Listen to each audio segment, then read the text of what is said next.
जन गोपी जन वल्लभ गिरिवरधारी गोपी जन वल्लभ यशोदानंदन ब्रज जन रंजन यशोदानंदन यमुना तीर वनचारी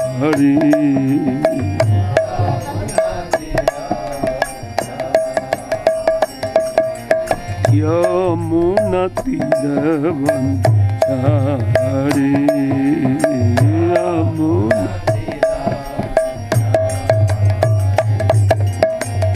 हे राधा माधव कुंज बिहारी जय राधा माधव गोपी जन वल्लभ गिरिवरधारी गोपी जन यशोदानंदन जन रंजन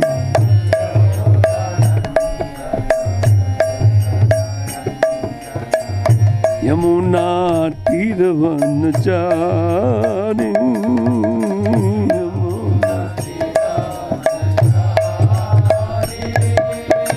जय राधा माधव कुंज बिहारी जय राधा जय राधा माधव कुंज बिहारी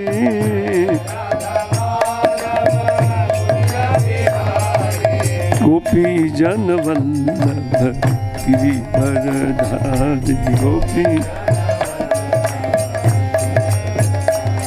गोपी जन वल्लभ गिरिवरधारी गोपी जन जगन्नाथ स्वामी नयन पथ गामी नयन पथ गामी भाव तुमी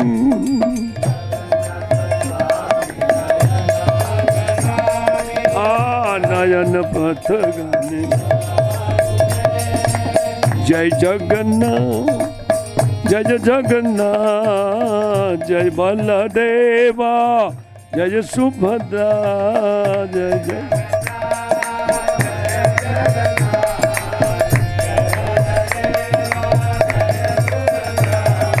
गौर निताय जय गौर निताय गौर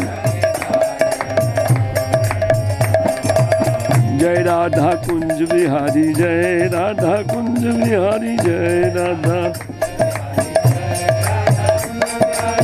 जय राधा कुंज बिहारी जय राधा कुंज बिहारी जय राधा प्रभुबा प्रभुबा प्रभुबा प्रभुबा जय जय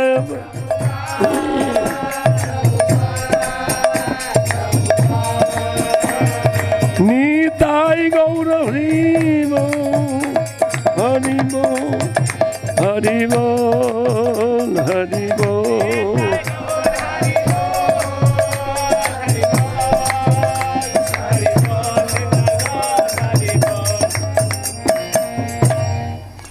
जय नित्य लीला प्रविष्ट विष्णुपाद परमहंस परिव्राजकाचार्य दिवाइन सत्तर शत शिष्यमत वचननादविंद भक्ति वेदांत स्वामी शील प्रभुपाद महाराज की जय अनंत कोटि वैष्णववृंद की जय जय ग्रंथराज श्रीमद् भागवतम की जय निदाय गौर हरि प्रेमानंदे समागत भक्तवृंद की जय समागत भक्तवृंद की जय समागत भक्तवृंद जय श्री गुरु रंग महाप्रभु की ओम नमो भगवते वासुदेवाय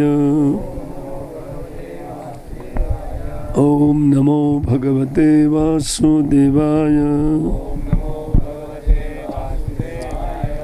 ओम नमो भगवते वासुदेवाय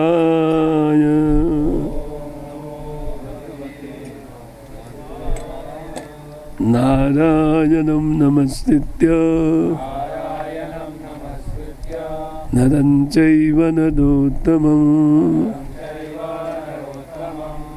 देवीं सरस्वतीं व्यासं ततो जयमुदीरये नष्टप्रायेषु भद्रेषु नित्यं भागवत सेवया भगवतीरुत्तम श्लोके भक्तिर्भवती नैष्ठिकी। अथाष्टम अध्याय पंचम स्कंद। शिशुकुवाच एकदा तु महानद्यां कृत अभिषेक नैमिक आवश्यको ब्रह्माक्षरम अभिगुणनो आरमुहूर्तत्रयम् उद्कांत उपविवेश। शुकुवाच श्री सुखदेव गोस्वामी ने कहा एकदा एक समय तो लेकिन महानद्याम महानदी गंडकी के तट पर कृताभिषेक स्नान करके नैमिक आवश्यको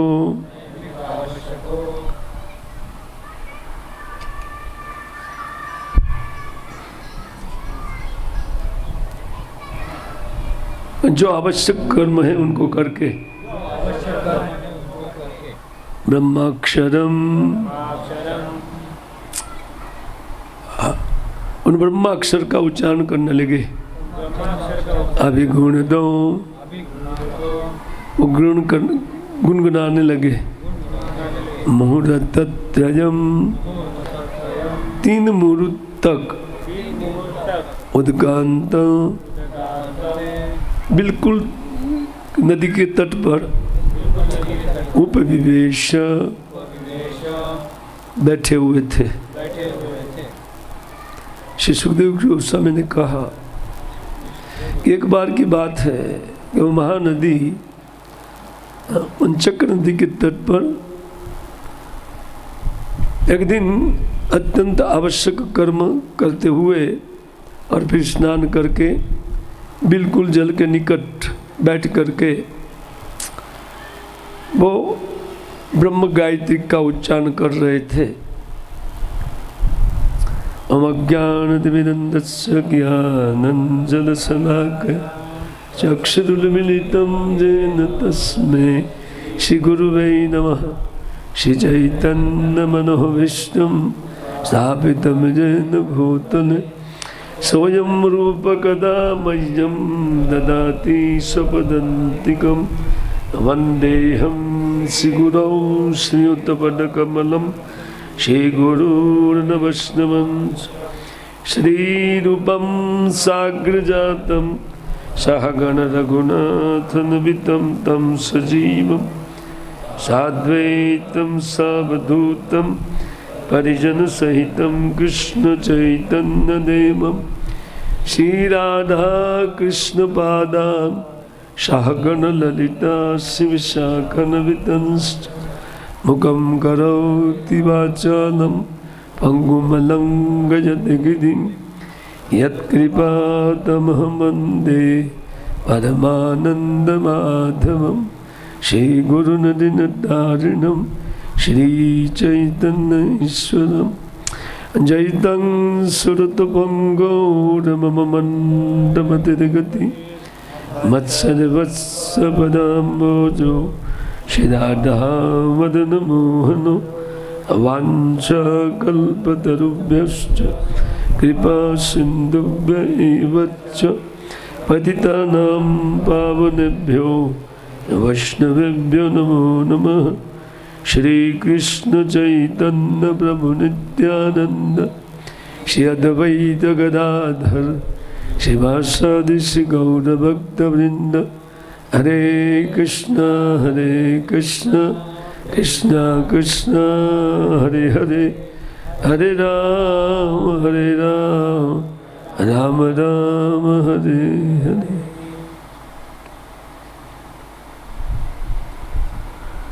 नमः विष्णुपादाय कृष्णपृष्ठाय भूतले श्रीमते भक्तिवेदांत स्वामिनित नामिने नमस्ते सारस्वती देवी गौरवाणी प्रचारणे निर्विशेष शून्यवादी पाश्चात्य देशता।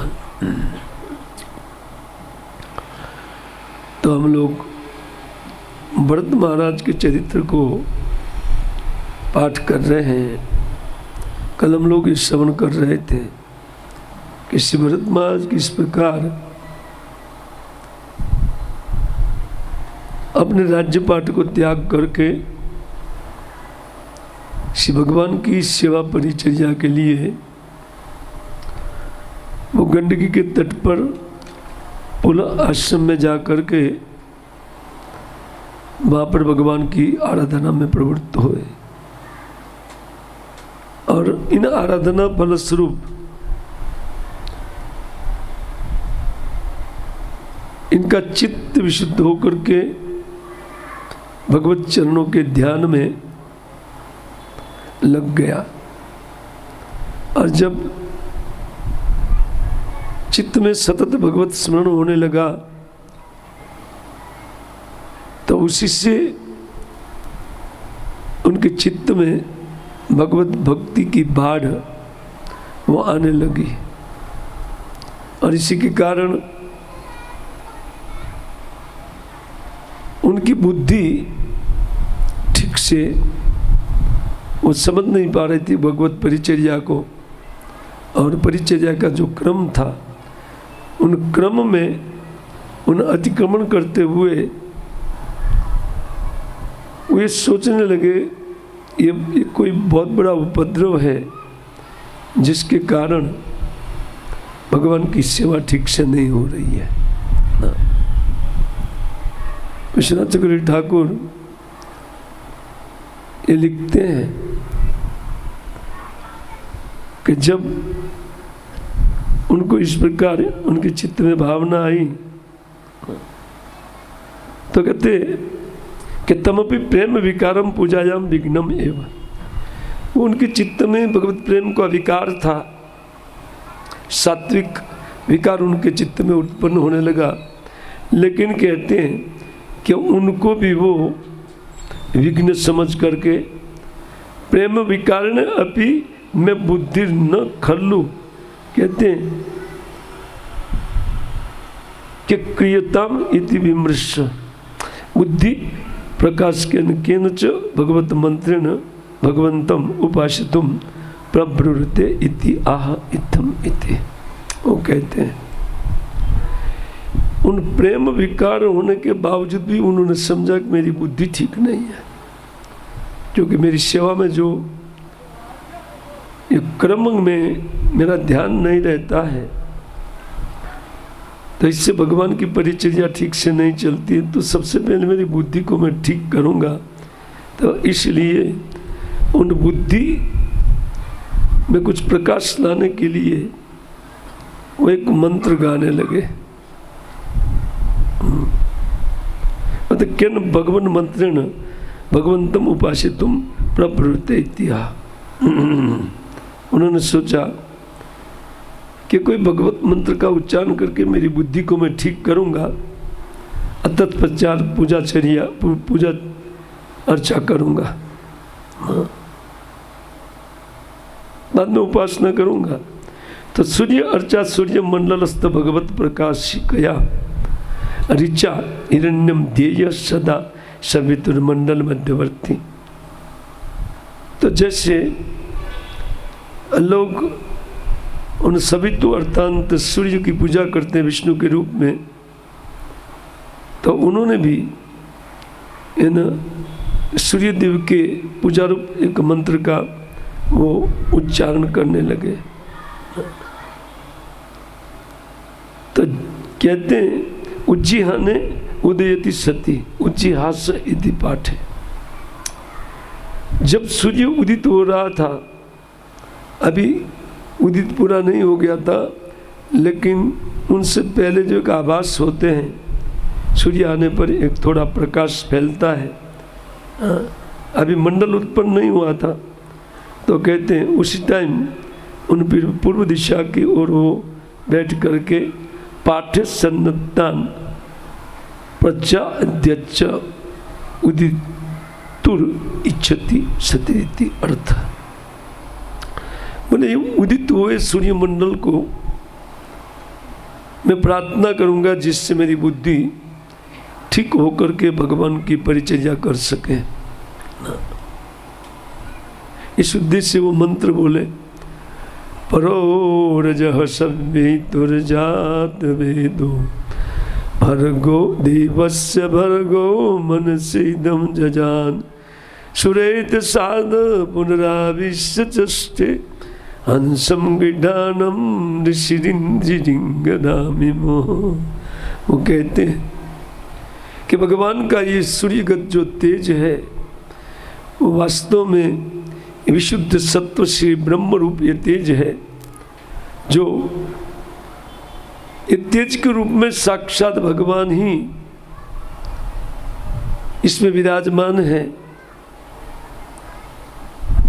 और जिन्होंने अपने मन के संकल्प के द्वारा इस संसार की उत्पत्ति की अपनी ही शक्ति से, सुरेत साध अपनी शक्ति से फिर इस रचित संसार में वो प्रवेश करते हुए उन हंस रूप जीवात्मा जब गिद्ध जैसा काम करने लगा तो उनके लिए उनकी इंद्रियों को ठीक करने के लिए श्री भगवान उनके चित्त में और समस्त जगत में प्रवेश करते हैं। तो ये जो श्लोक है, इन श्लोक के तात्पर्य में श्री विश्वनाथ चक्रवर्ती ठाकुर कहते हैं सवितुर देवस्य भर्गः तन मंडल मध्य स्थित। सूर्य मंडल के मध्य में जो सूर्य प्रकाश है, वो सूर्य प्रकाश वास्तव में कहते हैं कि वो तेज ध्येय सदा समितुर मंडल मध्य वर्ती नारायण सरसिजा आसन सन्निविष्ट। ये स्मृति मंत्र है, श्रुति मंत्र है। तो इसमें कहा गया है कि सदा व्यक्ति को सूर्य मंडल में स्थित जो कमल आसन पर विराजमान नारायण का ध्यान करना चाहिए। इस मंत्र का तात्पर्य यही है। लिखते इत्यादि मंत्र वाच्यम तेज इमं शरणम प्रजाम। इस प्रकार मंत्र का उच्चारण करते हुए उन तेज का आश्रय लेते हुए अपनी बुद्धि के प्रकाश के लिए वो सूर्य देव को प्रार्थना करने लगे। ये मंत्र कैसा है? जीव गोस्वामी बात कहते हैं इस मंत्र के विषय में, वो कहते हैं कि तत्र गायत्री सहोदर मंत्र आह। ये गायत्री का भाई है, सहोदर माने भाई।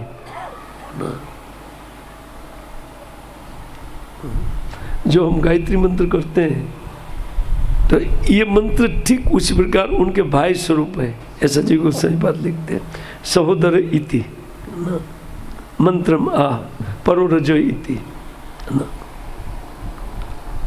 जैसे हम लोग गायत्री मंत्र करते हैं, ब्राह्मण लोग गायत्री करते हैं, वो अपनी बुद्धि को शुद्ध करने के लिए करते हैं, अपनी बुद्धि को प्रेरित करने के लिए ये गायत्री मंत्र होता है, जिससे बुद्धि शुद्ध होकर के भगवान में प्रवेश करे। अर्थात उन मंत्र को ठीक से, वो जो हरे कृष्ण मंत्र है उनका ठीक ठीक जप होने लगे। इसी बुद्धि को प्रेरित करने के लिए गायत्री 3 बार ब्राह्मण लोग करते हैं। तो ये भी अपनी बुद्धि को ठीक करने के लिए, उनकी बुद्धि तो पहले से भगवान में लगी हुई थी, लेकिन वो सोच रहे थे कि ये तो भगवान की पूजा का क्रम टूटता है, बुद्धि ठीक नहीं है। वो तो पहले से ठीक थी। तो कहते हैं कि वो मंत्र का अर्थ बताते कहते इत्यादि मंत्र वाच्यम तेज इम शरणम प्रजाम। इस प्रकार उन सूर्यगत तेज के आश्रय उनके शरणागत हुए। और कीदृशम परो रजः रजस प्रकृति परम विशुद्ध सत्वात्मकम जाति वेदो धनम। वो कहते हैं कि इन रजगुण तमोगुण युक्त जो प्रकृति है, उन प्रकृति में जो ये सब अशुद्ध है, उससे पर इन विशुद्ध सत्वों से ये जो प्रकाश निकल रहा है वो कहते सत्वात्मकम जातम वेदो। वो वास्तव में उन विशुद्ध सत्व युक्त प्रकाश है। और ये कहते धनम भक्तानाम अविष्टम, भक्तों के लिए परम धन है।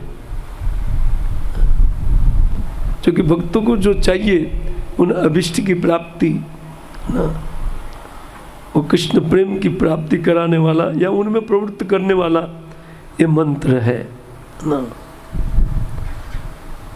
यस ततः यद भर्ग कर्तृ मनसा संकल्प मात्रेण इदम जगत जजान जनियाम आसस्वरित स। कहते हैं कि ये जो तेज है वो तेज अपने संकल्प मात्र से इस जगत की सृष्टि करते हैं। अब भगवद गीता ठीक से पाठ किया है तो उसमें जानकारी मिलता है ना। तासाम वृद्ध महदि योनिम अहम बीज प्रद पिता। इस जगत की जो महदि योनि है वो ब्रह्म है ना, और उसमें बीज आदान करने वाला पिता श्री कृष्ण है, ऐसा कृष्ण भगवद गीता में कहते हैं। तो हम समस्त जीव है ना, ये भगवान के अंश के रूप में वो भगवान इसमें निहित करके संकल्प मात्र ने इदम जगत, तो ये जगत को उत्पन्न करते जनियामास स्वरेतसा श्रेय चित शक्ति तेजसा पुनर्अधो जगत आविश्य अंतर्यामी रूपेण। और फिर वही भगवान अपने संकल्प मात्र से वो अणु और परमाणु में व्याप्त होकर के सबके चित्त में परमात्मा के रूप में वही विराजमान है, ऐसा कर कहते हैं। और प्रविश्य, अच्छा क्यों प्रवेश किया? मतलब ज्ञानम दुर्विषय सुख अभिकांक्षतम मद विदम हंसम जीवम चष्ट पश्यति कृपया पालयति इति अर्थ।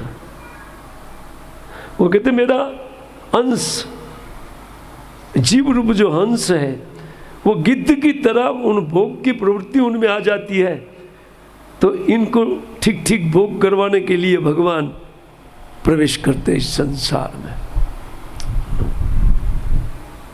हम लोग सब भगवान के अंश के रूप में एक हंस है, लेकिन जब भगवान से सेपरेट उनकी सेवा के बदले जब हम लोग भोग की इच्छा करते हैं तो हम गिद्ध जैसे हो जाते हैं। गिद्ध जानते हैं ना, बहुत आकाश में उड़ता है, लेकिन उनकी दृष्टि कहाँ रहती है? थर्ड क्लास वस्तु में दृष्टि रहती है ना। वो जीव उसी प्रकार हंस था लेकिन गिद्ध बना हुआ है, इसलिए उनकी इंद्रियों को प्रवृत्त करने के लिए भगवान अंतर्यामी रूप से प्रवेश करते हैं इस समस्त संसार में। अच्छा, तो इस प्रकार पालन करते हैं। किन प्रकार नीति अपेक्षा, ये पालन किस प्रकार करते हैं? बेटे स्वस्मिन बुद्धि वृत्ति प्रेरणे इति आह। सबकी बुद्धि में जो जो भोगने की कामना है उन कामना पूरी करने के लिए उनकी बुद्धि की चालना करते हैं। आप सोचिए, हम लोग अगर भगवान की इच्छा के बिना हम स्वतंत्र भोग भी नहीं कर सकते। आप सोचिए, आपके घर में कोई नौकर है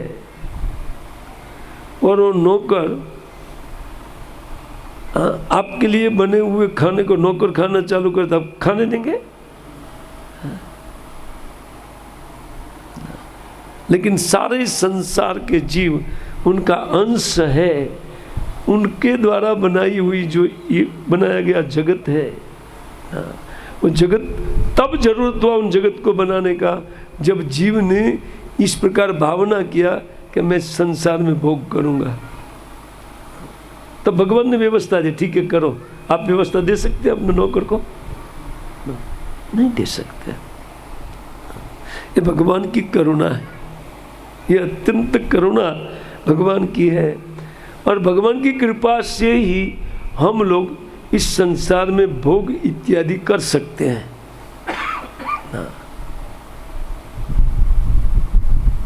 वस्तु को भोगवाने के लिए भगवान ही इस जगत को उत्पन्न करते हैं, बुद्धि को प्रेरित करते हैं और स्मृति भी देते हैं कि क्या क्या खाने की इच्छा है, वो स्मरण भी देते हैं। उनकी स्मृति वो भी भगवान देते। भगवद गीता में सारी बातें भगवान कहते हैं कि मुझसे स्मृति और अपहनम च, इन स्मृति का नाश भी होता है मुझसे, मैं ही ये सब कुछ करता हूँ। तो इस प्रकार ये मंत्र का यहाँ कहते हैं कि बुद्धिर प्रेरणे एवेति इत्याहु नृषु सिद्धति उपाधितया तिष्ठति इति नृषत बुद्धिस्तस्या रिंगी कहते स्वस्मिन एव गति राति ददाति इति तत्। कहते मनुष्य की जो बुद्धि होती है वो उपाधि युक्त बुद्धि है, एक अहंकार उनके पास। लेकिन भले ही भगवान से सेपरेट भोग की जीव कामना करता है अहंकार में बढ़ते हुए, फिर भी कहते हैं कि नृषु सिद्धति उपाधितया तिष्ठति नृषत बुद्धि तस्या।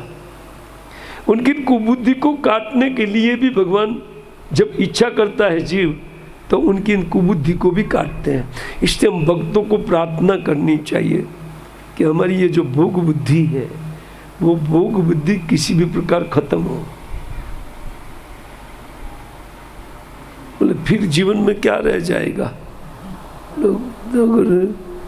अगर ये कामना खत्म हो गई भोग की तो फिर बचेगा क्या, है ना? तब सब कुछ हम हमारे लिए कमाएंगे। अतः कमाई होती है वास्तव में हमारा भोग कृष्ण प्रेम की कमाई, है ना?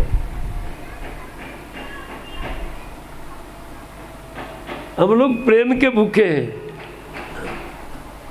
बड़े जड़ वस्तु का भूख, जड़ वस्तु को खा करके उन प्रेम की भूख को हम लोग मिटाना चाहते हैं, जो शक्य नहीं है। तो जो लोग इच्छा करते हैं भगवान सूर्यदेव में उन नारायण का तेज जो है वो तेज वस्तुतः उनकी बुद्धि को उसी प्रकार भी प्रवृत्त करते हैं। छिदती थी, उनको बुद्धि का नाश भी करते हैं और उनको पुनः हंस के रूप में वो रूपांतरित होने में भगवान ही उनको करते हैं। हम इच्छा करते हैं और जितनी उत्कंठा युक्त इच्छा होती है भगवान उतना ही इन मंत्रों के द्वारा हमको मदद करते हैं और हमारी बुद्धि को ठीक करते हैं। अतस्तद विषय मैं बुद्धि के न अपि आवृत्ता मां स्वित इति भाव। वो कहते हैं वही भगवान हमारी बुद्धि को प्रेरित करने वाले हो। जो ये जो आवरण पड़ा हुआ है ठीक से मैं भगवान का सेवा नहीं कर सकता हूँ, लेकिन कहते हैं कि अतस्तद विषयिणी बुद्धि, है ना? वो सोचते एक माया के कारण ये हो रहा है, वस्तु तो भगवत प्रेम के कारण वो सेवा परिचर्या में उनकी त्रुटि उत्पन्न होती थी। तो कहते मैं मेरी बुद्धि के न अपि आवृत्ता मां स्थिति भाव, ऐसे कोई आवरण से मेरी बुद्धि आवृत न हो, वा छिंदसी, अथवा ऐसी बुद्धि का छेदन कीजिए। इति अमी पूर्व रूप तो अभाव। इस रूप में वो भगवान को प्रार्थना करते हुए वो रोज उनका एक कार्यक्रम था।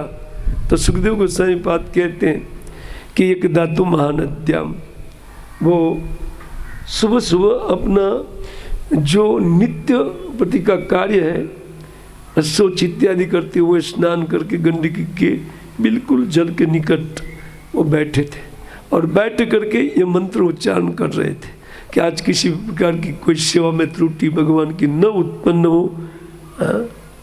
इसके लिए वो इन गायत्री मंत्र जप रहे थे। तत्व तदा राजन हरिणी पिपाशया जलाशयाभ्याम समय एके उपजगाम, सॉरी जलाशयाभ्यास सम एके उपजगाम। तो उस टाइम एक घटना हुई। राजन से परीक्षित महाराज को सुखदेव गोस्वामी बात कहते हैं कि उसी समय अत्यंत प्यासी एक हरिणी जल पीने के लिए आई। वो बहुत उनको प्यास लगी थी। तो जलाशय अभ्यासम एक, वो तुरंत आ करके उन जल में मुख डाल करके जल पीने लगी।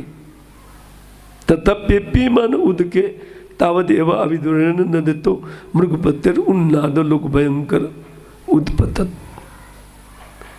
तो उसी समय अभी जल पिया नहीं। वास्तव में जीव इस संसार में कुछ खाते पीते टाइम सुख का कुछ अनुभव करते हैं, अन्यथा वो सुखी नहीं है।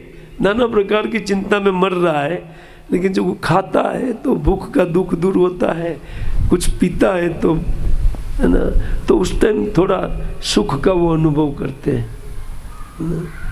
बाकी समय तो चिंता में मरना होता है जी, यह करेंगे वह करेंगे, उधर जाएंगे वह जाएंगे। और अभी तो वो भी सुख गया, क्योंकि वो भी चलते हुए खाना पड़ता है। वो एक पशु जैसा काम काज है, ये कोई अच्छी बात नहीं है। लेकिन आज फैशन जैसा हो गया है, वो सब बस चलते चलते खाने में वो लोग अपने आप को बहुत सभ्य मानते हैं। ये सोचते नहीं कि मैं पशु बन गया। चलते हुए पशु खाते हैं ना, या बच्चे लोग खाते हैं चलते हुए, कि बच्चा एक पशु जैसा है, लगभग बुद्धि नहीं होती है ना। तो आज लोगों की कितनी बुद्धि डल होती जा रही है, इसको हम समझ सकते हैं, है ना। ये डल माइंडेड लोगों का काम है, चलते हुए खाना। तो ये बेचारी सुखपूर्वक जल पी रही थी, तो कहते पेपीमान उदगे तावत एवावत। अभी उनकी प्यास बुझी नहीं थी, है ना, पी ही रही थी, तब बिल्कुल निकट कहते नद तो मुग्रपतिर उन्नादो लोक भयंकर। जो लोग को डराने वाले सिंह की एक बहुत बड़ी दहाड़ सुनाई पड़ी उनको। सिंह दहाड़ा बगल में ना। तो कहते तो उत्पतत, वो उन्होंने सुना, तम उपसुत्य, उनको सुन करके सामृगवधु प्रकृति विक्लवा। स्वाभाविक है कि उन हरिण इत्यादि जो स्वभाव है वो तो ऐसे ही भीरू स्वभाव के है, डर डर करके ऐसे ही देखते हुए जल पीती थी, है ना। उसमें ये दहाड़ सुनाई पड़ा, और उन दहाड़ के कारण वो कहते हैं कि वो चकित निरीक्षण सुतराम अपि हरि भयात। वो चकित होकर निरीक्षण कर रही थी, तब तक ये दहाड़ सुना। हरि भयात अभिनिवेश व्यग्र हृदया परिप्लवत दृष्टि अगत तृष्णा। अभी उनकी प्यास नहीं बुझी थी, तब तक ये दहाड़ सुना। और सुन करके जैसे दहाड़ सुना, तो वो तुरंत भयात सहस्य उच्च कर्म, वो अपने आप को उठाया, शरीर को खींच करके लगे एक छलांग लगा करके अभी नदी पार कर ले ना। तो अपने शरीर को उन्होंने टाइट किया, क्योंकि पीछे से वो पकड़ लेगा सिंह आकर, उससे पहले नदी को लांग जाओ। तो ऐसा करके उन्होंने अपने शरीर को उच्च किया। न तस्या कहते हैं उत्पन्त्या, उत्पतंत्या, और उन्हें छलांग भरा ना। लेकिन अंतर्व्यत्या उरुभया गलितो युनि निर्गतो गर्भस्थोत्सी निपपात। तो ये तो सिंह के भय से वो अत्यंत उन तार से भयभीत हो करके, और दूसरा वो गर्भवती थी ना, अंतर्वृत्य माने गर्भवती थी। और उभयाम कहते अब गलित हो, और इसके कारण उनकी योनि से वो बच्चा गिर गया, वो गर्भ उन जल में गिर गया। ये सारी बात को गायत्री करते हुए देख रहे हैं, इसने आंख मुंद करके करना ठीक है, बाहर दिखाई न पड़े। भरत महाराज की दृष्टि हो रही थी, सिंह दहाड़ा, उनको तो कोई डर नहीं था। क्योंकि वो तो आएंगे तो पानी में छलांग मार देंगे, सिंह तो पानी में आएगा नहीं। उनको कोई भय नहीं था, या वो निर्भय थे ना। ऋषि मुनि को सिंह इत्यादि कुछ करते नहीं है, क्योंकि वो जानते हैं, पशु भी जानते हैं इनका चित्त शुद्ध है बाकी हमारे जैसे पुणे से कोई गए हैं जंगल में, तुरंत फाड़ खाएगा, बोला ये मैं नहीं मारूंगा तो ये मुझे मार देंगे, है ना। ऋषि मुनि के पास अगल बगल में जो रानी पशु घूमते हैं उनको कोई भय नहीं होता है, वो बैठते भी है निकट में, है ना, क्योंकि सबके चित्त में परमात्मा है, उनको बुद्धि दे देते, ये तुमको मारने वाला नहीं है, इसलिए शांति से बैठो इधर। देखिए, तो इसी प्रकार वो देख रहे थे इन सारी घटना को। वो कहते हैं कि उन गर्भ को गिरते हुए स्तोत्र से निपपान, तो स्तोत्र में जल के स्रोत में पड़ा हुआ उन गर्भ जो छोटा सा हरिण बालक को देखा।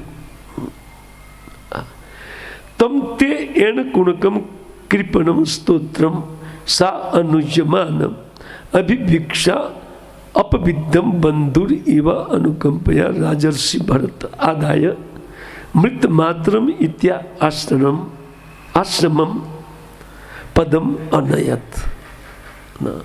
तब इन बच्चे को गिरे हुए निस्सहाय बेचारा, माता पिता तो माता तो गई छलांग लगा करके उस साइड, है ना, और उस साइड जा करके किसी पर्वत की कंदरा में जा करके मर गई। लेकिन इधर भरत महाराज उनको देख करके वो कहते हैं, इसको मैं भूल गया नहीं, तत्प्रसवो उपसपर्ण भय खेद आतुरा स्वगण बीजमाना। एक तो वो अपने झुंड से अलग पड़ी हुई थी हिरणी, और कश्चित दरियाम कृष्ण सारम सतीम निपपात अथः च ममार, वो मर गई, किसी कंदरा में जाकर के छिपने के लिए गई, लेकिन एक तो उनका गर्भ वो जो निगत से बाहर चला गया था इसलिए, और खेद से अत्यंत आतुर थी, तो वो मर गई। लेकिन ये जो उनके बालक है एन गुण का हरिण बालक को देखा कि बेचारा अत्यंत अब दीन है, इसको कौन बचाने वाला है। देखिए, संसार में बहुत ज़्यादा चिंता करने की जरूरत नहीं है। अपने पास जो इस प्रकार आए हुए बेटे बेटी इत्यादि ना, वो ज़्यादा नहीं चिंता करना चाहिए, वो अपने से बड़े होते हैं, अपने से सब करते हैं, लगना नहीं चाहिए हमार बबुआ हमार टांग करके नहीं घूमना चाहिए। अब भजन का समय है, तब तक वो बूढ़े व्यक्ति भी टांग करके बच्चे को बबुआ बबुआ करते घूमते हैं, लेकर नहीं, भजन साधन करना चाहिए कि इसके पीछे मरना चाहिए, है ना। अब देखो ये भरत महाराज का एक गलती हो गया, है ना, तो कृपणम बेचारा दीन है, स्तोत्र सानुह्यम मानम अभिभिक्ष अपविद्धम बंधुर इवा अनुकंप। अरे इसका कोई बंधु नहीं है, अब मैं ही उनका बंधु हूँ, है ना। तो आप तो महाराज है ना, आप समस्त प्राणियों के लिए व्यवस्था कर दीजिए सर, उनके पालन का, है ना। व्यक्ति की सोच देखिए ना, भरत महाराज, है ना, वो बेचारा एकदम बड़ा। एक दिन नरोत्तम दास ठाकुर भजन कर रहे थे, उनके गुरु महाराज वो बैठे हुए थे, लोकनाथ महाराज, और ये बैठे हुए थे। वृंदावन की घटना है ना, वही उनकी भजन कुटीर जहाँ बकासुर का वध हुआ है ना। कौन गांव है, गांव का नाम बोल रहा हूँ, खायो रे, कृष्ण को खाने के लिए बकासुर है तो खैरो गांव उस गांव का नाम है। वहाँ वो बैठे हुए थे, तो एक कृषक ने आकर के प्यासा था, पानी मांगा।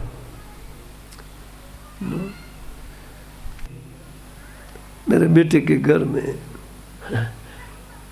तो उनका नाम तो मैंने ही दिया था, सेव्या। तो वो जब छोटी थी तो मैं घर में थोड़ा ज़्यादा जाने लगा। तो वैकुंठ सुंदरी हमारी बहू ने बताया, पापा, मैं बोले आपके लिए वो भरत महाराज का हिरण साबित होगा। मैं बोला यार अच्छा है ये तो है ना।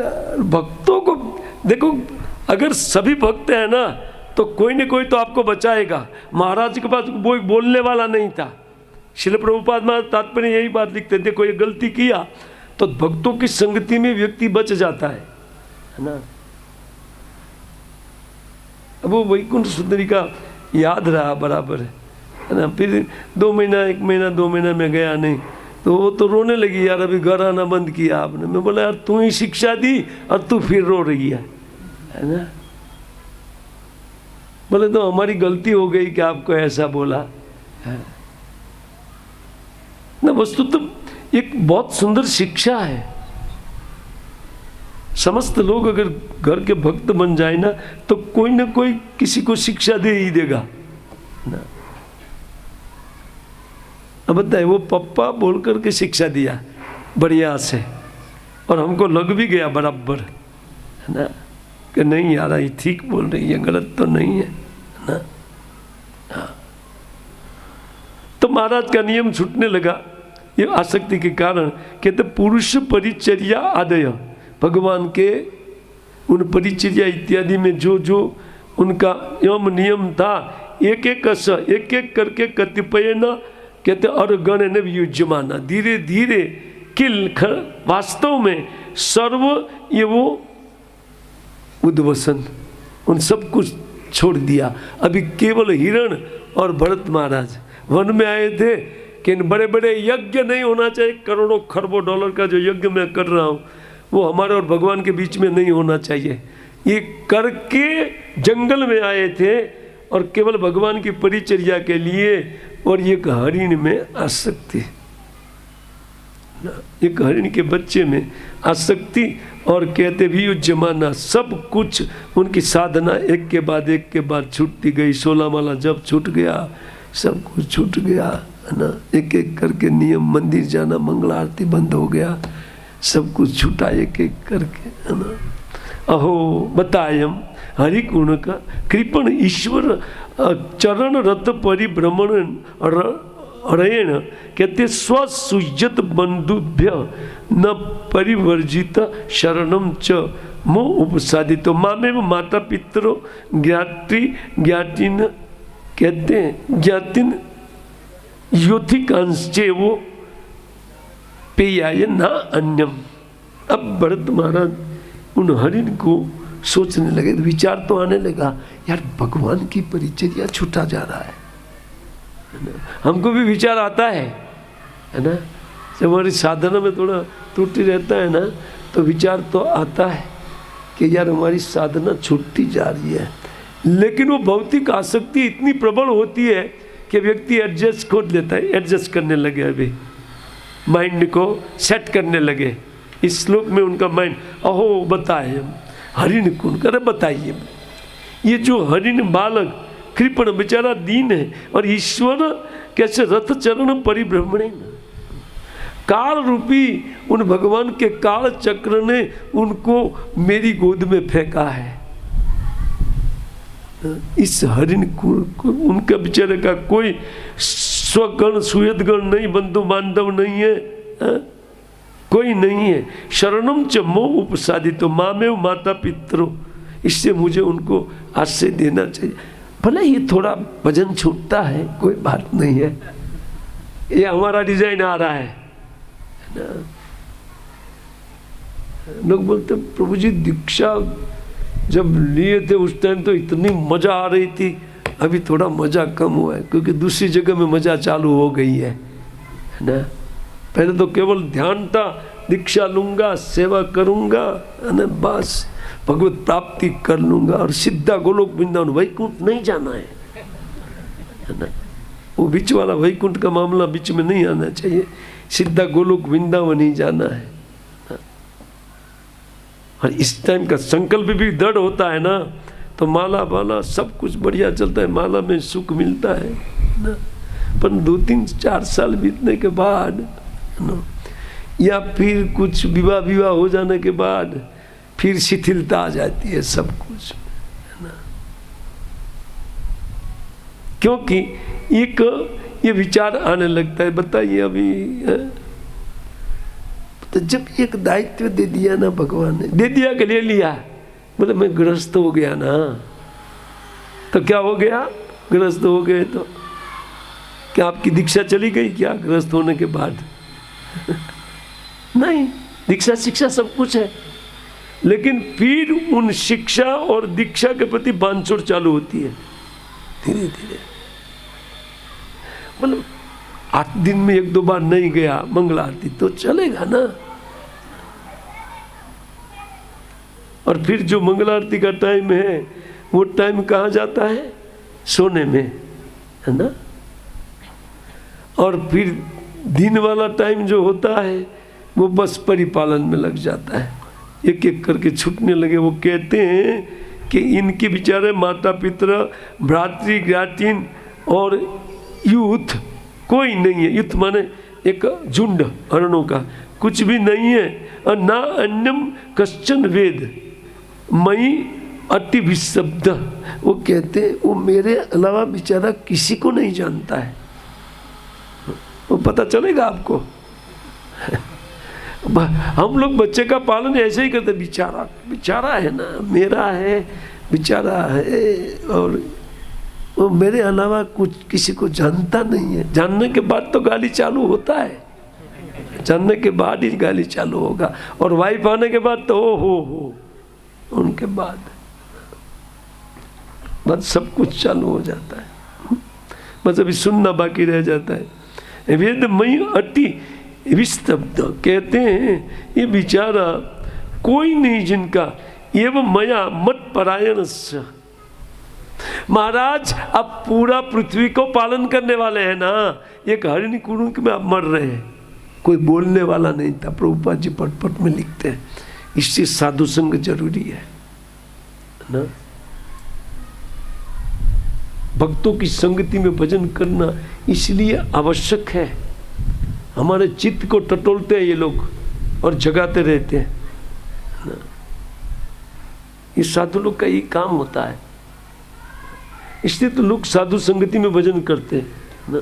साधु संगे न च, प्रहलाद महाराज उपदेश में कहते हैं सप्तम स्कंद में, तो कहते मत परायण से पोषण पालन पीड़न लालन, कहते मन अनुसूया अनुष्ठेयम, बोले मुझे इनके प्रति असूया नहीं होना चाहिए, क्योंकि भजन छूट रहा था। वो भजन माइंड में था कि इसके कारण मेरा भजन छूट रहा है, लेकिन उनको ये सोच है कि इसके प्रति असूया है ना। अभी भक्ति के प्रति असूया हो रहा है, और वो बोलते मैं इसके प्रति असूया बुद्धि नहीं करनी चाहिए, पर की बुद्धि नहीं करनी चाहिए। बेचारे काल के द्वारा फेंका गया है ना, तो आपकी गोद में डाला था क्या? आप उठा करके गोद में लिए ना। हम उठा करके मुसीबत मोल लेते हैं ना। बाकी कौन कहने के लिए आए कि आप शादी करो विवाह करो? कोई नहीं, लेकिन कर लेते हैं बस उल्लास में आकर के ना। वो कहते पोषण पालन पीड़न लालन, अभी बस मतलब बिना दोष बुद्धि किए। अच्छा दोष क्या दिखाई पड़ रहा था? उनकी साधना अटक रही थी, इसके कारण ये दोष तो दिखाई पड़ रहा था, है ना। लेकिन इसमें आसक्ति इतनी थी कि वो दोष को बोले मुझे दोष नहीं करना चाहिए, है ना। इसकी दोष दृष्टि न करके उनका अनुष्ठेय उनका पालन करना चाहिए। कहते शरणियों जो शरण में आया है वो कहते हैं उपेक्षा दोष विदुषा, इन दोष दृष्टि करके उनकी उपेक्षा नहीं करनी चाहिए, उनका पालन लालन इत्यादि करना यही मेरे लिए कर्तव्य। नूनम ये आर्या साधव उपशमनशीला कृपण सूयत एवं विद्धि अर्थे स्वार्थान अपि गुरुतरान उपेक्षन्ते। अब देखिए उनका मन कैसे माया के बस में होता जा रहा है। वो कहते हैं कि मैं एक आर्य हूं ना, ये तो आर्य संस्कृति है। शरण आए वो व्यक्ति को आश्रय देना ना। हाँ, वो कहते आर्य साधव, एक साधु व्यक्ति का कहते उपशमनशील है ना। वो कहते कृपण सुयदि एवं विद्यार्थे स्वार्थन अपि, वो कहते उपशीलन में लगे हुए व्यक्ति है, लेकिन फिर भी अगर इसकी सेवा के लिए भगवान की सेवा छूटे, एक परमार्थ छूटे, तो कहते गुरुतरान अनुपेक्षण थे, फिर भी इनकी उपेक्षा नहीं करनी चाहिए। अब एडजस्ट करने लगी बुद्धि है ना। पर कितना भी बड़ा स्वार्थ हो, लेकिन उन कहते उन स्वार्थ को वो कहते कि उनको बीच में नहीं आने देना चाहिए है ना। इति कृतानुसंग, इस प्रकार उनमें आसक्ति होने के बाद आसन शयानन अटन स्थानन असन आदि सुसह मृग जहुना स्नेह अनुबद्ध हृदय आसित है ना। फिर वो जहाँ जाते थे वहाँ वो हरिण गुण को उठा करके जाते थे ना। विश्वविद्यालय लेने जाना है या फल फूल लेने जाना है तो अपने कंधे पर टांग करके जाते थे, जब तक वो चलना नहीं सीखा था। और खाते समय बैठते समय बस मृग की संगति चालू हो गई। और मृग जहुना, ये मृग बच्चा कहते स्नेहा अनुबद्ध हृदय, उनके प्रति उनका प्रीति उत्पन्न होने लगा। कहते कुश कुसुम समित पलाश फल फूल मूलो उदकानी आहरिष्य मानो वृक्षशाला का अवृका दिव्यो भयम आशंक मानो यदा स हरिण कुनकेन वनम समाविशते। और फिर वो जब भी कुछ लेने के लिए या फूल इत्यादि के फल इत्यादि के लिए, जो भगवान की पूजा के लिए आहरणम लेने के लिए जब वो जाते थे तो उनको डर लगता था, इसको आश्रम में अकेला छोड़ के जाना ठीक नहीं, कुत्ते हैं भेड़िए हैं ये सब खा जाएंगे इनको, इसलिए उनको टांग करके साथ में ले लेते थे, टांग लेते थे कंधे पर। और उनको बहुत अच्छा लगता था। वो पेशाब पेशाब करता था फिर भी महाराज को अच्छा लगता था। कोई बात नहीं, जने ही धो देंगे है ना। वो जिसमें प्रेम है ना उनका सब कुछ अच्छा लगता है। हमारे एक बड़े उदाहरण बहुत है हमारे पास। हमारे एक मेरे पिताजी के बड़े भाई थे, मैं उनको देखा था, मैं छोटा बच्चा था उस टाइम। तो वो थोड़ा उनको अफीम का आदत था, वो अफीम लेते थे। तो 4-5 व्यक्ति और मेरे आंगन को क्रॉस करके फिर उनका घर आता था। एक लाइन में सब भाई लोग का घर एक लाइन में होता है ना गांव में, है ना। तो जाते थे तो ऐसे कोई नहीं पूछते थे ये लोग को। गांव के सबसे थर्ड क्लास व्यक्ति जब आते थे वो दादा खड़े होकर के वेलकम वेलकम करते थे। उनको गांव में कोई नहीं पूछते थे क्योंकि नशेड़ी गंजड़ी सब है ना। लेकिन ये लोग बस इतना आओ भगत चलता था, ओहो जैसे भगवान साक्षात घर में आए हैं ना, ऐसे आओ भगत ऐसा, क्योंकि मेल वाला व्यक्ति आ गया है ना। अब देखिए कोई नहीं पूछता था गांव, इन दादा को भी कोई नहीं पूछते थे इनको, लेकिन ये परस्पर इतनी पूछताछ करते थे बिरादरी में, क्योंकि अपनी बिरादरी वाले हैं ना, खूब आदर है उनका। भला ये देखिए, और हमारी दादी तो बोलती थी अब देखो ये गांव में कोई नहीं पूछते हैं और इधर नालाई का आंगन से भी जाते तो हमको अच्छा नहीं लगता है, लेकिन दादा देखो उधर बैठ करके उनके साथ याद आ गया कुछ बातें, क्यों बिरादरी वाले हैं ना।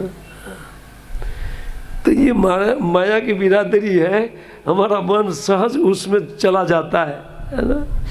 इसे कहते हैं ये आसक्ति के कारण वो उनको लेकर के जाते थे, उनको डर लगता था और इस प्रकार वन में वो जाते थे। पथिषु च मुग्ध भावेन तत्र तत्र विषक्तम मति प्रणय भर हृदय कार्पण्यात स्कंदेनो उद्भवती एवं उत्संग उर्सी चा आधेयो उपलालयन मुदम परम अवाप। अब उनको परमानंदम, जो चित्त में कितना परमानंद उत्पन्न हो रहा था, और वहीं पर अभी इन हरिण बालक में वो कितने फंस गए। अब देखिए पथिशु, तो जब हरिण थोड़ा चलना चालू किया, थोड़ा बहुत इधर उधर, तो उनको फिर चलाते थे, चल बेटा चल करते हुए वो जाते थे। तो कभी कभी उन दलदल, चक्रवर्ती ठाकुर लिखे, दलदल में ऊपर थोड़ी थोड़ी घास होती है हरी हरी, वो खाने के लिए जाता तो अंदर फंस जाता था। बोले अरे मूर्ख कहीं कहा फंसा, उठा करके फिर ऐसे ही दलदल वाले पैर से टांग लेते थे, है ना, अपने कंधे पर। अब कहाँ भरत महाराज, अब देखिए ये आसक्ति, मुग्ध भावे न तत्र, क्योंकि वो जानता नहीं था, मूर्ख था कि नीचे दलदल है, ऊपर थोड़ी थोड़ी घास है। अरे कहते कार्पण्यात स्कंदे उद्भवती, अरे मूर्ख हो तुम, थोड़ा भी नहीं देखते हो कि नीचे दलदल है, ऊपर हरी घास है ना। ऐसा बोलते हुए अपने कंधे पर टांग लेते थे। एवं उत्सुंग उर्सी, और कभी कभी छाती पर लगा लेते थे। अच्छा हुआ बचा लिया, मर जाता था, मैं मर जाता था, तुम नहीं, है ना। अब ऐसा लगने लगा, कहाँ हरि में चित्त था, और ये चित्त इस प्रकार वो तो उनको फिर लालन पालन उत्तालन सब कुछ करने लगे उनका। और फिर ये करते हुए कहते हैं वो मुदम परम अवाप, वो इतना सुखी होने लगे, उनका चित्त इतना सुख मिलने लगा उन हरिण बालक में कि वो परमम अवाप, जैसे भगवान की परिचर्या से जो सुख होता था उससे कहीं ज़्यादा सुख इससे उत्पन्न होने लगा ना। भगवत भक्ति में आनंद के कारण पूरे राज्य त्याग दिया था, 5 पुत्र त्याग दिया, और उनके बाद में एक हरिण में इस प्रकार आसक्त महाराज हो गए, है ना। क्रियाया निर्वृत्यामानायाम अंतराले उत्थाय यद एनम अभिविचक्षतर वाव स वर्षपति, है ना। एक वर्षपति कहते भूमंडल के राजा, प्रकृतिन मनसा तस्य आशीष आसस्ते न स्वस्ति साधवत्स ते सर्वत इति। और अभी तो क्या उन भगवान की सेवा इत्यादि जो करने के लिए बैठते थे, जैसे एक शारीरिक क्रिया हो जाती है, सीधा बैठना या करना, शरीर का एक उनको हैबिट पड़ जाता है, तो हैबिट के अनुसार वो जब सेवा परिचर्या करते थे तो अंतराल बीच बीच में उठकर देख लेते थे, वो हरिण ठीक है ना। और भगवान की पूजा में कोई बात नहीं, त्रुटि हो जाए। जब पहले बुद्धि को ठीक करने के लिए वो गायत्री मंत्र किया करते थे, वहीं पर गायत्री तो छूटा एक एक करके, सब कुछ 3 गायत्री छूट गया महाराज का। अभी ये उनका स्थान हरिण ने ले लिया। कहते निर्वृत्त माने हम अंतराले अपि उत्थाय उत्थित, वो उच्च पर देखते हुए उठ करके देखते थे। और यदि एनम अभिचक्षित, जब उनको देखते थे तरी वाव स वर्षपति, और तब वो पूरे पृथ्वी के पति, समस्त जीवों का पालन करने वाले प्रकृति से मनसा, तब उनको शांति मिलती थी। अभी है कहीं चला नहीं गया है, कोई खा नहीं लिया है उनको, तस्मा आशीष आशास्ते, फिर उन्होंने आशीष देते, स्वस्ति बेटा तुम्हारा कल्याण रहो, वस्त सर्वत्र तुम्हारा कल्याण रहे, है ना। इस प्रकार वो आशीर्वाद करते थे। अन्यथा वृषम उद्विग्य मनसा नष्ट दृष्टि, और जब वो चला गया, है ना, वो तो बड़ा होने के बाद तो नेचुरल हरिण अपना झुंड देखा, उनके साथ चल दिया। हाँ, तब के जब नहीं देखते थे तब तो वृषम उद्विग्य मना नष्ट द्रविणी इव कृपण। जिस प्रकार एक लोभी का पास जो धन होता है वो धन नष्ट हो जाए, उसी प्रकार उनके चित्त में ज्वाला उठती थी। अरे मेरा सब कुछ चला गया, वो हरिण बालक चला गया। स्वकरुण मतिर अति तरसेन हरिण कुनक विरह भी बोला। फिर वो उनके विरह में उनका चित्त बिल्कुल विह्वल रहने लगा, है ना। कहते हृदय संताप स्तमेव अनुशोचन किल कश्मलम महद अभिलंबितम इति हो वाच। वो कहते हैं कि उनके चित्त में उनके प्रति इतनी आसक्ति उत्पन्न हो गई थी, उनका हृदय में संताप होने लगा, सम्यक तप्त उनका हृदय तपने लगा। किल माने बिल्कुल कहते उन कश्मलम महद अभिलंबित हो वाच। ये हरिण की आसक्ति उनके चित्त में इस प्रकार उनके चित्त को ग्रसित कर लिया कि उनके नहीं होने पर उनका चित्त संताप करने लगता है ना। ये दुनिया का कोई भी विषय उन सब के लिए ये चित्त बात है। जो भक्त को कहीं भी खान पान में कहीं भी अमुक आइटम में आसक्ति नहीं करना चाहिए। जो मिला भगवत कृपा से महाप्रसाद गोविंद करके उनको ले लेना चाहिए, लेकिन खाने योग्य होना चाहिए, तबीयत के लिए हानिकर नहीं होना चाहिए। ऐसा चिन्ह पिज्जा पास्ता जब आ जाए तो महाप्रसाद गोविंद लाइए, नहीं नहीं ऐसा नहीं खाना, पिज्जा पास्ता नहीं खाना चाहिए, क्योंकि सुला देगा। फिर मंगल आरती जाएगा, 7 बज जाएगा, दर्शन भी जाएगा और भगवान उधर खड़े रहते, आएगा आएगा सेवक। वो ब्राह्मणी दीक्षा वाला है, लेकिन सेवक खा पी करके बस खींच रहा है।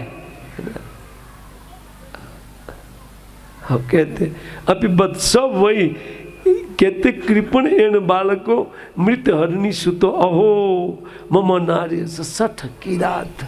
अब वो अपने आप को शिकारी बोलने लगे उसके विरह। ओहो, वो कहते बताइए जरा बताइए, ये बेचारा दीन उन हरिण का बालक कहते मृत हरणी सुता, उनकी माँ बेचारी की मर गई है, और मम अनार्य, और मैं कितना दूषित व्यक्ति हूँ कि उनकी देखभाल नहीं कर सका। प्रभु बोलते ओहो इतना, हाँ अरे तो कमाल है माया का, है ना। इसलिए ये सब बातें लिखी गई है कि साधक लोग सावधान, साधु सावधान, प्रसाद मम अनार्य। बोलते मैं कितना अनार्य व्यक्ति हूँ, मेरी कमी के कारण ये चला गया। बताइए, वो तो बेचारा हरिण का बोला अपना झुंड आया, बोले ये आदमी के साथ क्यों रहूँगा, वो तो अपने वाले हैं मेरे जैसे।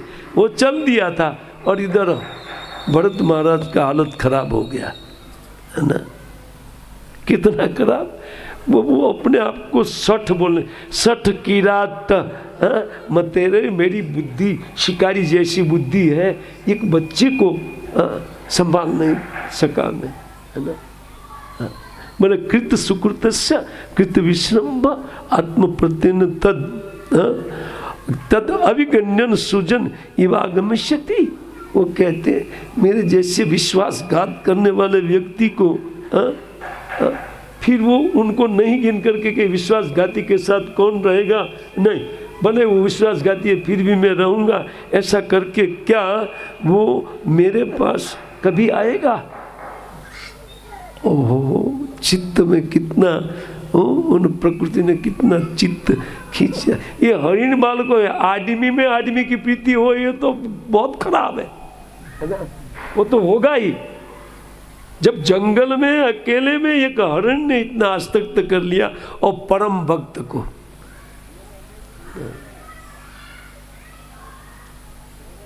तो हम जैसे व्यक्ति को तो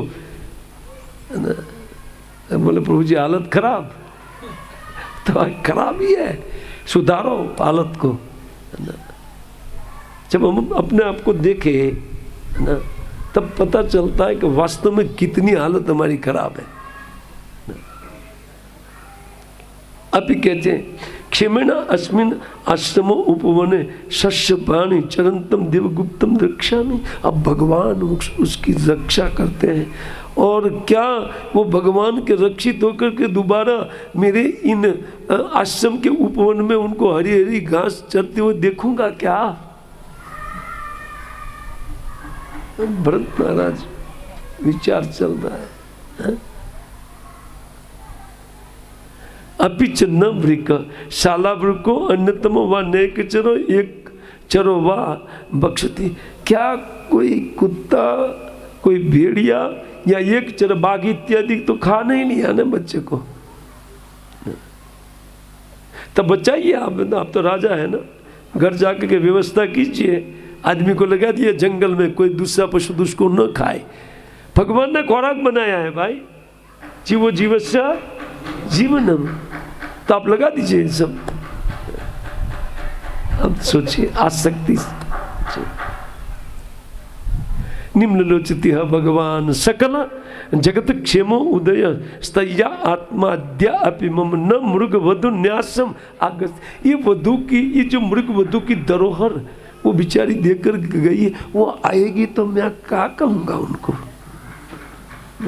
भरत महाराज मेरा बच्चा जो आपको मैं दे करके गई थी, अब बताइए वो धरोहर के रूप में मेरे पास छोड़ करके गई थी, वो कितनी निम्न लोग थी। अरे ये रात होने जा रही है, अभी भगवान सूर्यदेव अस्त हो रहे हैं, सकल जगत क्षेमो उदय, उन सकल जगत का कुशल क्षेम के लिए उदित होते हैं, लेकिन वो अभी अस्त होने जा रहे हैं। मम न मृग वधु न्यासम, ना बोले मृग वधु का वो धरोहर वो अभी तक नहीं आया, ना ये सोच रहे हैं। कहते न मृग वधु न्यासम आगच्छति, अभी तक रात्रि हो गई, अभिषित कृत सुकृतम आगत्य माम सुखयति। वो कहते हैं मुझ फूटे हुए भाग्य को मेरे ऊपर दया करके कि फूटे भाग्य वाले हैं, माम सुखयिष्यति, क्या वो मुझे सुख देने के लिए वापस आएगा? अभी रात्रि काल हो गया। हरिण राजकुमारो, अब उनको राजकुमार कह के बोलने लगे। मेरा हरिण राजकुमार जैसा, आसक्ति जहाँ होती है ना, उन्होंने गधा भी है तो प्रेम करता है, आसक्ति बहुत खराब है ना। और किसी की गधे में आसक्ति हो जाती है तो गधा इतना प्रिय लगता है उनको, आसक्ति के कारण प्रीति चलती है। क्या सुख इष्यति हरिण राजकुमार विविध रुचिर दर्शनीय, कहते निज मृग धारक विनोदेर संतोषम, कहते स्वान्नम अपनुतम। क्या वो मुझे इन जिनकी सुकृति खत्म हो गई है, बताइए पुण्य मेरा खत्म हो गया, और इसी के कारण ये हरिण क्या पुनः मुझे वो ये हरिण राजकुमार क्या विविध प्रकार की रुचि जो पहले से मुझे दिखा करके उन मृग बालक की तरह वो कूदता था इत्यादि, उनको देख करके जो मुझे संतोष होता था, क्या वो अपना समझ करके इन भाग्यहीन व्यक्ति के पास आएगा क्या? आप अपने को दुर्भाग्य समझने लगे, है ना। अब देखिए क्या कमाल माया करते, अपने को दुर्भाग्यशाली समझ रहे हैं। 5 पुत्र जिंदा है ना, सब कुछ है, और हरिण बालिक में आसक्ति। कहते छेलिकाया माम मृषा समाधि ना आमिलित तदृशम प्रेम संभरण, कहते चकित चकित आगत्य, कहते पुरुषद परुष विषा अग्नि लूटते। और कभी कभी मैं जब झूठी समाधि में बैठ जाता था, अब स्वीकार कर रहे हैं समाधि झूठा हो गया था, क्योंकि ध्यान किसका था? हरिण का। अब सब याद कर रहे हैं उनके साथ जो कीड़ा हुई थी लीलाएं, जैसे हम लीलाओं को याद कर रहे हैं, माया की लीला को याद करके। नहीं, अनेक प्रकार का गीत फिल्म वाला बनाया है ना, व्यामो क्या व्यामो क्षेलिकाया माम मृषा समाधि ना। कभी कभी मैं झूठ समाधि में बैठे, देखते जरा क्या करता है? बोले मिलित दृश्यम प्रेम सरम बेन। जब मैं हिले डुले वगैरह एकदम समाधि में बैठा तो कहते चकित चकित आगत्य। बोलते इसको क्या हो गया है? ये कैसे ठूठ जैसे बैठ गए, कहीं वप तो नहीं हो गए ना? कहते परुषद न पुरुष विषा अग्नि लुंठन्ति। फिर आ करके उनके उन पानी की बूंद जैसे सुंदर सिंह जब से मुझे स्पर्श कर, वो सुंदर नहीं है, वो लगने वाली है, आसक्ति के कारण ऐसा लगता है ना? उनको इतना वो पसंद होता था, इन सब की याद करके तो रोने लगे भरत महाराज। आसादितन अविषि वैषि के दूषित कहते मयो उपलब्ध विदिता सपद्युपर उपरतरासा ऋषि कुमार वध वैद्य कर्ण कलाप आस्ते। और जब कभी मैंने समिधा इत्यादि जो भगवान के अर्चन के लिए सामान उन कुश के ऊपर रखते हैं, वो दांत से कभी मुख से पकड़ करके उनको इधर उधर कर देते थे, तो उस टाइम मैं झूठ मूठ का क्रोध करता था। अरे ये क्या कर दिया, ये कर दिया। तो जैसे मैं चिल्लाता तो भीत बात है ना, अपनी उछल कूद बंद कर देता था और एक ऋषि कुमार की तरह आकर के मेरे पास बैठ जाता था। हा क्या हरिण है ना, आसक्ति है ना। वो हरिण है नहीं, वो चला गया था, उनके पीछे रुदन चलता है ना। इस प्रकार किम वारे आचरितम तपस्वी नाम कहते अन्य यदि यवनी हाँ सविनय कृष्ण सार तनय यनुतर सुभग शिव तमाम आखर खुरपद पंक्ति न भीर द्रविणा विदुरातुरस्य कृपणस्य मम द्रविण पदवीम सुचयन्ति इति आत्मानं च सर्वत कृत कौतुकम द्विजानाम स्वर्ग अपवर्ग कामानाम देव यजनम करोति। और फिर उन्होंने इतने में देखा एक छोटे हरिणी बालक का पैर पड़ा हुआ देखा। अब वही का उनका होगा। आश्रम के अगल बगल में शाम हो गई थी, अब खोजने के लिए चलेंगे तो देखा बाहर जा करके, अरे ये तो ये इस इनका ही पैर है ना। वो कहते किम्बा, अरे ये पृथ्वी ने कितना कठोर तप किया होगा कि ये हरिण का पैर उनके ऊपर छाप, कहाँ कहाँ आसक्ति ले जाते। तो कितना तपस्या किया होगा अवनी ने, पृथ्वी ने कितना तप, कहते तप तपस्वी न्याय, कितना कड़ा तप किया। यद अवनी, ये पृथ्वी ने कितना तप किया होगा। सविनय कृष्ण सार तनया कहते तनु तर सुभगव शिव तमाम खुर पदवी पंक्ति। वो कहते हैं कि अथवा क्या ये पृथ्वी मुझ विरहणी को एक निशान दे रही है कि इसके पैर जहाँ जहाँ जाते हैं वहाँ चलिए हरिणी मिल जाएगा आपका, है ना। क्या ये सूचित कर रही है? वो कहते अभी द्रविण अभिधुर आतुरस, जैसे किसी का द्रव्य खो गया है तो मैंने मेरा द्रव्य गंवा दिया है, मेरे हरिण कुलक मेरा खो गया है, ऐसे आतुर कृपण समम द्रविण पदवीम सुचियंती आत्मानम। वो दिखा रही है कि इस पद के पीछे जाइए आपको ये मिल जाएगा। सर्वत कौतुक द्विजा नाम स्वर्ग अपवर कामा नाम देव यजनम करोति। वास्तव में वो कृष्ण सार मृग का पुत्र था और वो मृग जहाँ इनका पैर पड़ता है शास्त्र में लिखा है कि वो देव यजन के लिए बहुत सुंदर भूमि मानी जाती है ना। तो ये हरिण का बच्चा कृष्ण सार मृग की वो पत्नी थी, तो ये हरिण का बच्चा इसका ही था, कृष्ण सार हरिण का। तो वो कहते हैं कि वो हो इनके पैर जहाँ जहाँ पड़ते हैं पृथ्वी पवित्र हो जाती है। तो क्या मेरा बालक मुझे मिला था, है ना। वो पृथ्वी यज्ञ याग करने के लिए ब्राह्मणों ये एकदम पवित्र हो जाती है। अपिचित असो भगवान उड़ुपति एनम तमृगपतिर भयान मृत मातरम मृग बालकम स्वाश्रम परिभ्रष्टम अनुकंपया कृपण जन्य वत्सल परिपाटी। और तब वो बाहर निकल करके देखा, आश्रम के बाहर थोड़ा जा करके, तो चंद्रमा उदित हुए थे। उनमें जो एक काला धब्बा होता है ना, बोला ओ उड़ुपति बहुत दयालु है, चंद्रमा है ना। उन्होंने सोचा कि बेचारा ये माँ बाप के बिना का वो लड़का है। कहते मृगपति बयान मृत मातरम मृग बालकम, इनकी माँ बेचारी की मर गई है, इसलिए लगता है उन्होंने अपने पास बुला करके अपने आश्रय में रख लिया है। कहाँ आसक्ति उनको भटका रही है ना। मृग बालकम स्व आश्रम परिभ्रष्ट अनुकंपया, वो अपने आश्रम को छोड़ करके बाहर निकल गया मेरे पास से भी। इसीलिए चंद्रमा ने सोचा, वो सब कुछ जानते देवता है ना, कि तो भरत महाराज का ऋण है, तो उनको जरा आश्रय दे दे।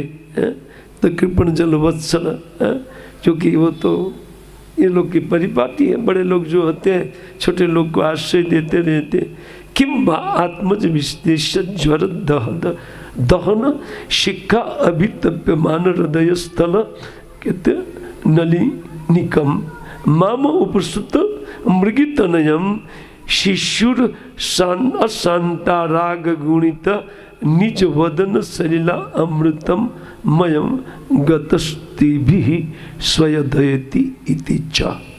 अथवा क्या वो चंद्रमा ने जान लिए हैं कि इसका बच्चा, उनका बच्चा जो उनका राजकुमार था वो कहीं चला गया है, उनके हृदय में ज्वाला उठती है, तो इन चंद्रमा क्या हमको उनकी शीतल चांदनी के द्वारा मेरे हृदय को शीतल करने के लिए चंद्रिका बिखेर रहा है क्या? आपके लिए है सब कुछ, है ना।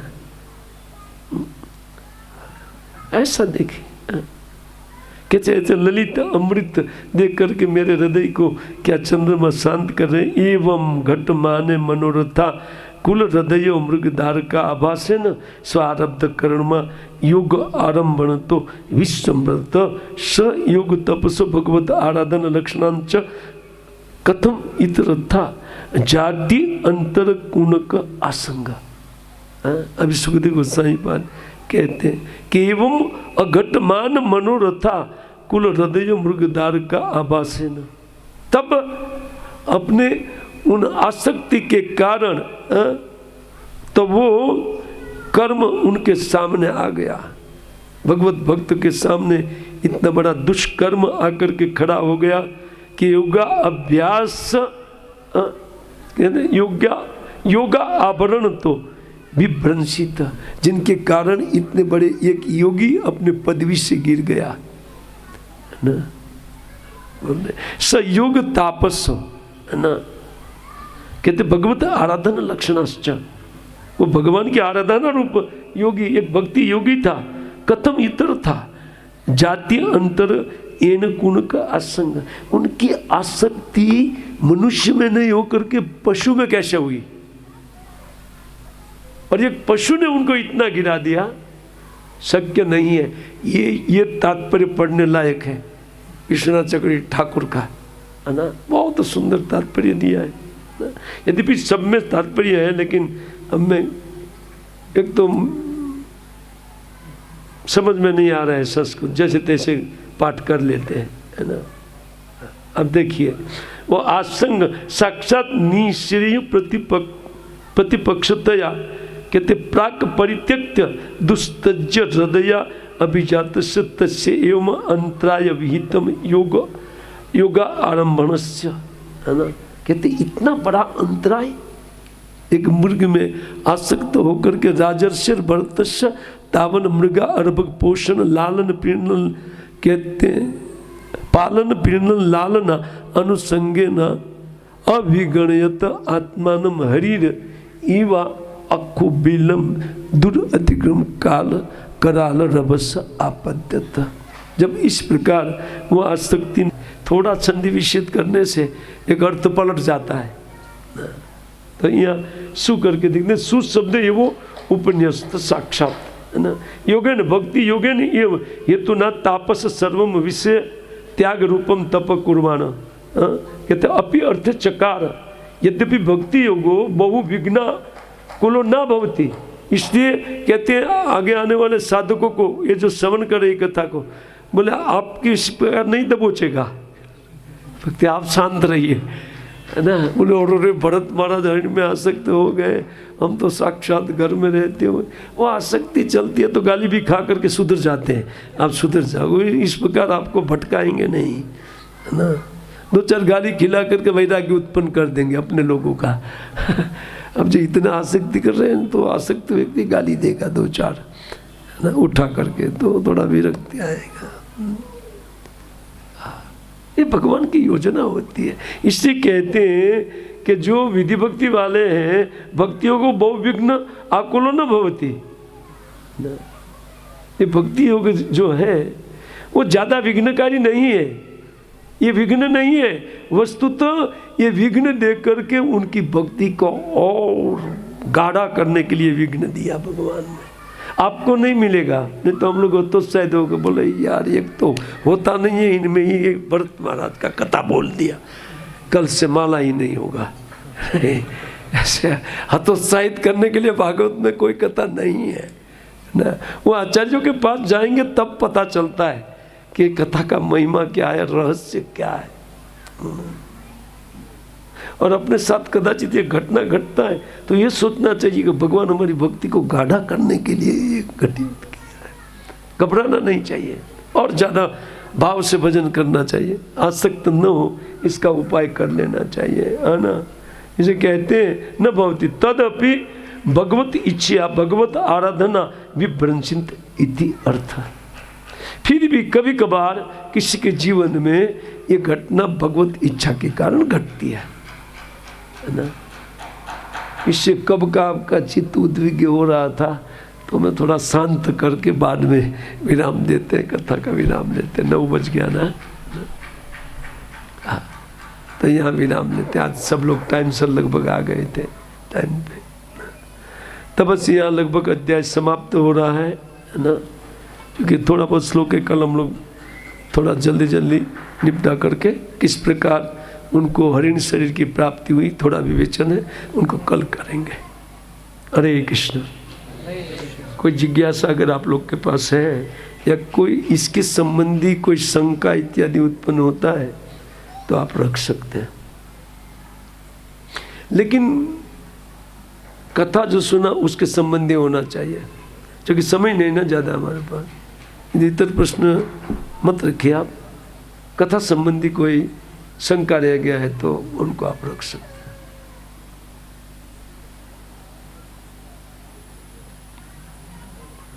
माइक नहीं है ना, है दोनों भाई।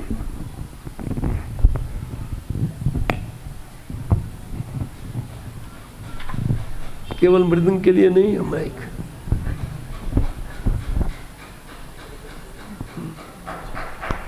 हरे कृष्णा। दंडोत प्रभु, धन्यवाद बहुत।